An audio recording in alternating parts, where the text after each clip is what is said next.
ওম শান্তি। জ্ঞান সাগর বাবা বলেছেন, বাবার মতন আধ্যাত্মিক টিচার হও। বাবার কাছে যা কিছু পড়ছি সেসব অন্যদেরও পড়াতে হবে। যদি ধারণা হয়েছে তবে কাউকে বুঝিয়ে দেখাতে হবে। আত্মাদের বাবা বসে আত্মারূপী বাচ্চাদের বোঝাচ্ছেন। বাবা নিজে বলেন, আমি যখন আসি কেউ জানতে পারে না, কারণ আমি গুপ্তরূপে আসি। গর্ভে যখন আত্মা প্রবেশ করে তখন কেউ জানতে পারে না, তিথি তারিখ বের করা যায় না। গর্ভ থেকে বেরোনোর তিথি তারিখ থাকে, তো বাবার প্রবেশের তিথি তারিখ জানা যায় না। কখন প্রবেশ করেন, কখন রথে আরূঢ় হন, কিছু জানা যায় না। তিনি যখন কাউকে দেখতেন তখন সে নেশায় চলে যেত, বুঝতে পারত কিছু প্রবেশ করেছে বা কোনো শক্তি এসেছে। আজ প্রাপ্ত মুরলীন হিসাবে আমি আত্মা নিজের স্থিতি ও আন্তরিক পুরুষার্থকে দেখছি। আজ নিজের চেকিং চার্ট নিয়ে স্ব-চেকিং করার লক্ষ্যে বাপদাদার সম্মুখে আমি উপস্থিত হয়েছি।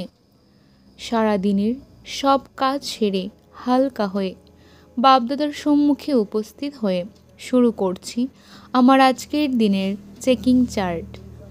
বাবা বলেছেন, বাবার মতন আধ্যাত্মিক টিচার হও। বাবার কাছে যা কিছু পড়েছ সেসব অন্যদের পড়াও। যদি ধারণা হয়েছে তবে কাউকে বুঝিয়ে দেখাও। তাই আমি আত্মা চেক করে চলেছি, আমি বাবার মতন আধ্যাত্মিক টিচার হচ্ছি কি।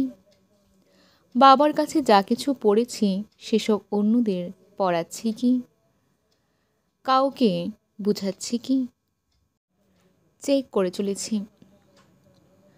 বাবা বলেছেন, তোমাদের অতীতের কথা নিয়ে চিন্তন করতে হবে না।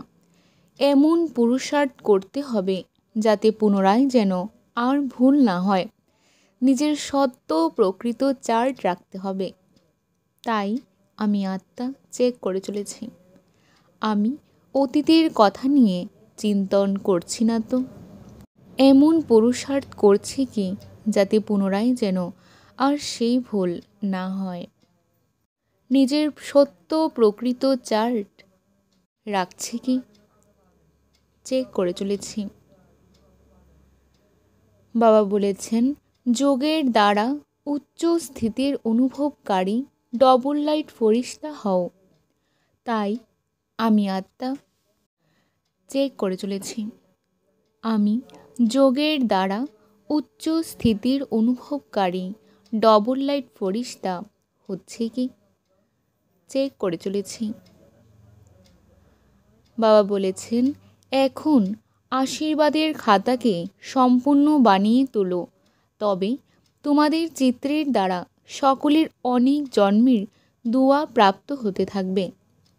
তাই আমি আত্মা চেক করে চলেছি, আমি আশীর্বাদের খাতাকে সম্পূর্ণ বানিয়ে তুলছি কি, চেক করে চলেছি।